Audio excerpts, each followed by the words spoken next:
உலக மீட்பராம் ஆண்டவர் இயேசுவின் அற்புதமான தூய நாமத்தில் அன்பானவர்களே உங்களை வாழ்த்துகிறோம்.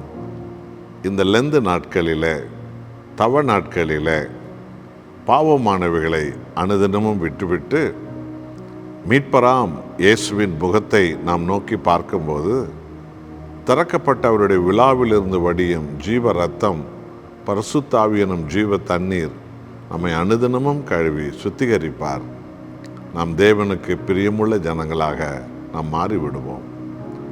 ஆமோஸ் 8ஆம் அதிகாரம் 11வது வசனத்தை வாசித்து பாருங்கள். தேவனாகிய கர்த்தர் உலக முடிவில் நடக்கிற அநேக அடையாளங்களில் வேத வசனத்திற்கும் ஒரு அடையாளத்தை அவர் சொல்லியிருப்பதை ஆமோஸ் 8ஆம் அதிகாரம் 11வது வசனத்தில் நாம் காணலாம். இதோ நான் தேசத்தின் மேல் பஞ்சத்தை அனுப்பும் நாட்கள் வரும். ஆகார குறைவினால் உண்டாகிய பஞ்சம் அல்ல, ஜலக்குறைவினால் உண்டாகிய தாகமும் அல்ல. கர்த்தருடைய வசனம் கேட்க கிடையாத பஞ்சத்தை அனுப்புவேன் என்று கர்த்தராகிய ஆண்டவர் சொல்லுகிறார். இந்த உலகில், இந்த உலக முடிவில் கிறிஸ்து வரும் முன்பு நடக்கும் அநேக அடையாளங்களை உலகில் ஒவ்வொரு வசனமும் தவறாமல் இன்றைக்கும் அது நிறைவேறி கொண்டிருக்கிறது. அப்படிப்பட்ட இறுதி காலத்தில் இந்த உலகம் போய் கொண்டிருக்கிறது. அதில் ஒரு அடையாளம், தேவனுடைய அழியாத ஜீவ சத்தியத்தை கேட்க முடியாத பஞ்ச காலங்கள் வரும் என்று தேவன் சொல்லியிருக்கிறார். இன்றைக்கு ஏராளமான சபைகளில் வேதாகமத்தை திறந்து தேவ சமூகத்திலிருந்து பெற்றுக்கொண்ட வேத சத்தியங்களை போதிப்பதோ, பாவத்தை கண்டித்து உணர்த்துவதோ, ஜனங்களை மனம் திருப்பி அழைப்பதோ, அதன் வழியாகவே அவர்கள் ரட்சிப்பையும் ஆசீர்வாதத்தை பெறுவார்கள் என்று சத்தியத்துக்கு நேராய் கண்டித்து உணர்த்தும் போதனைகள் எல்லாம் இன்றைக்கு குறைந்து விட்டது. ஆசீர்வாதம், அபிஷேகம் என்று சொல்லி ஜனங்களுக்கு ஆசை காட்டி வெறுமனமே ஆசீர்வாதம், அபிஷேகம் என்பதற்கும் அநேக நேரங்களை எடுத்து விடுகிறதை காணலாம். சில இடங்களிலெல்லாம் அவர்களை பரவசப்படுத்தி அதிக சத்தம் போட வைத்து அவர்கள் ஜெபம் என்ற பேரில் நிறைய சத்தங்களை எழுப்பி அப்படியே அநேக நேரங்களை எடுப்பதை நாம் காணலாம். இன்றைக்கு ஏராளமான பாட்டுக்களை, கிறிஸ்தவ பாட்டுக்கள் எல்லாம் ரசிக்கிறவர்களாக எல்லோரும் மாறிப்போனோம். நல்லதுதான், ஏதோ சில பாடல்களை கேட்க வேண்டும். ஆனால் வேத வசனத்தை நாம் அனுதினமும் ஆராய்கிறவர்களாக இருக்க வேண்டும்.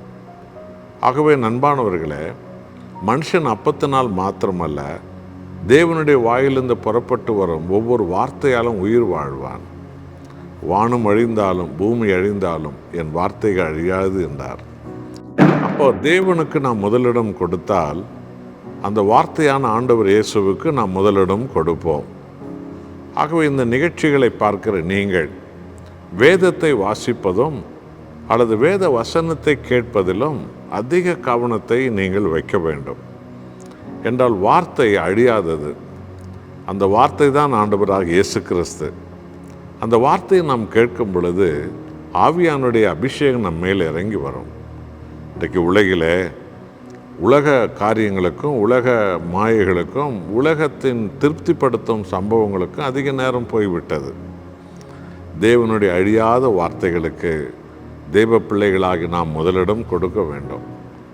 எல்லா இடத்திலும் வேத வசனத்துக்கு நாம் முதலிடம் கொடுக்க வேண்டும். பிள்ளைகளும் வேத வசனத்தை கவனிப்பதிலே கவனம் செலுத்த வைக்க வேண்டும்.